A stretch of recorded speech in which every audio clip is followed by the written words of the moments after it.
Welcome back again, everyone. This is part 3 of our Chapter 16 lecture series for your textbook, Give Me Liberty, by Dr. Eric Foner. This section is entitled Labor and the Republic. The focus question for this section is, how did reformers of the period approach the problems of an industrial society? In the post-Civil War years, there was a substantial shift in the public debate away from issues of slavery to issues of labor, the great labor question, and how those issues may be reconciled with the concepts of freedom and liberty. As we have mentioned in previous sections of this lecture, both the government and business tried various ways to limit and suppress the ability of workers to unionize, to advocate for protections for their rights. But these efforts were only partially successful. One of the earliest conflicts between labor and workers is exemplified by the Great Railroad Strike of 1877. In this event, workers in railroads across the country protested pay cuts that had recently come down from their higher ups, and some of these protests in various places turned violent, and the militia was called out to put down strikers, and the resulting conflicts between these workers and the militia led to 20 people being killed in the unrest in Pittsburgh, and unrest spread elsewhere to places like Chicago and St. Louis. Now, the violence that accompanied these strikes and this unrest greatly concerned both business and the federal government. And after 1877, the federal government went on a mission to construct armories in major cities across the country that would allow easy access to arms by the militias so they could easily or more easily put down any potential strikes or violent unrest in the future. And the federal government also began to more and more use its power to guarantee the rights of property, which of course leaned more towards the desires and rights of the business leaders and employers rather than the rights of the workers. This image right here actually shows some of the destruction in the Pittsburgh Railroad Yard after the Great Railroad Strike events of 1877. And it was such destruction of property here that so greatly concerned the business leaders and employers and government, who saw this as an attack on the liberties and the rights of property itself.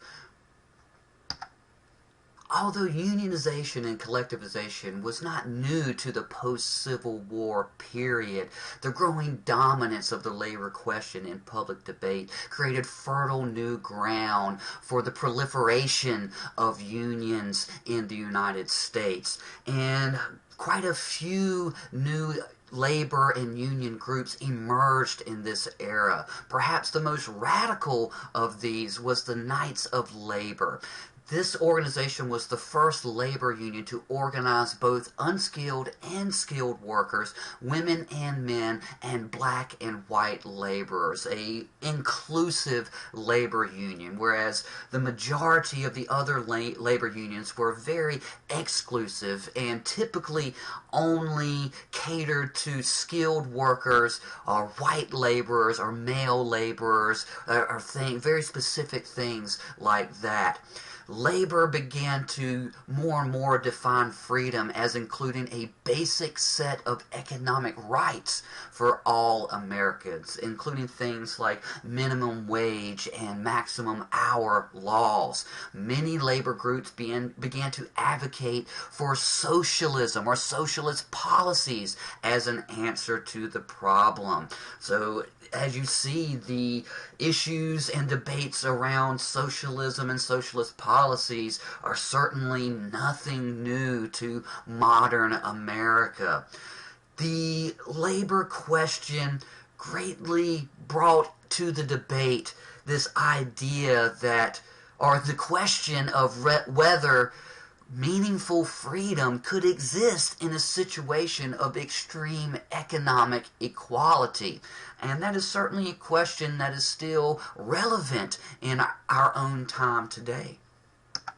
During this period, social thinkers and various reform-minded groups offered numerous plans for change to alleviate this problem of the labor question. All agreed there was something fundamentally flawed about industrial society. Some of the more prominent and popular thinkers of this era include Henry George, this gentleman you see right here, who wrote a work called Progress and Poverty. And in this work, he proposed replacing all taxes with a single tax on real estate, which of course put that tax burden on the top tiers of society at the time. And he argued that government, particularly government support of big business and the liberty of contract, oppressed the liberty of workers. Gentlemen like Lawrence Grundland, who wrote The Cooperative Commonwealth. Grundland was the first to present socialist ideas to an American audience on a wide scale, and he advocated for a working class revolution, the same ideas advocated by people like Karl Marx. You had gentlemen like Edward Bellamy, this guy right here, who wrote a semi-fictionalized sci-fi novel for the era called Looking Backward, that wherein he proposed that the state guarantee economic security for all, which presaged the very modern arguments that we have today over this very issue. The Second Great Awakening in the first half of the 19th century helped to make Christianity an even more important part of the social fabric of American society than it already was. And by the second half of the 19th century, the Christian lobby became a very important and powerful voice within American politics and political discourse. The Christian lobby promoted political solutions to moral problems, which was something new in American political discourse, as the original thinkers that framed the idea of American government generally viewed moral issues as outside of the purview of government. But this new social gospel, as this Christian lobby came to call their movement, sought to change that and began to insist that government did have a place in addressing society's moral problems.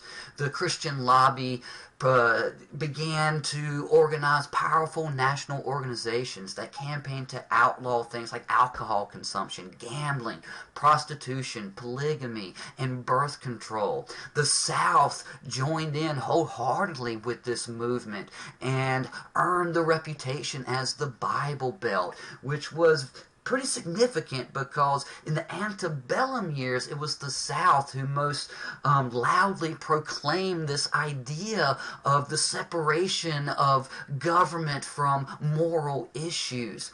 The proponents of this social gospel insisted that freedom and spiritual self-development required an equalizing of wealth and power between the various classes, and they helped to establish missions and relief programs in communities all over the United States, and they even worked with labor organizations as well, like the Knights of Labor. This period certainly saw its fair share of strikes and protests and uprisings that sometimes turned violent in the streets of the United States. Most of this associated with the labor issue and the labor question. The year 1886 was marked by an unprecedented surge in labor activity. The first May Day was declared on May 1st, 1886, and thereafter May Day has been seen as a sort of semi-official holiday holiday for workers and unions. On this particular May Day, there occurred the Haymarket affair, as it became known, where at the McCormick agricultural machinery plant in Chicago, workers had gone on strike for better pay and better working conditions. And the company tried to call in strike breakers, who were people who were hired by the company to replace these striking workers. They also called in a private police force to protect their business interests and the strike breakers. A conflict broke out between these workers and strike breakers, aided by this private police force. During the melee, a bomb explodes and panic ensues, and the police end up firing on the protesters, killing several and injuring many more. The government and their big business allies used this event to paint the labor movement in general as dangerous and un-American.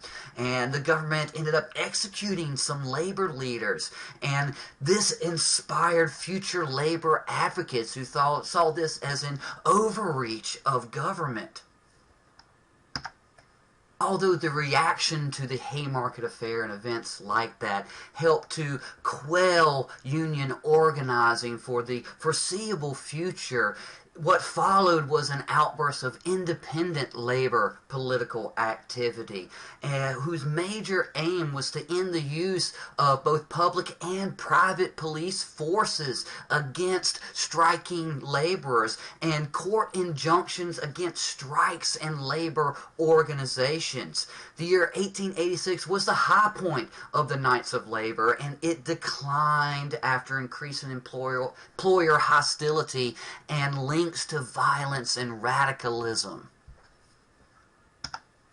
That concludes part 3 of our Chapter 16 lecture series. As always, study hard, and I'll see you soon.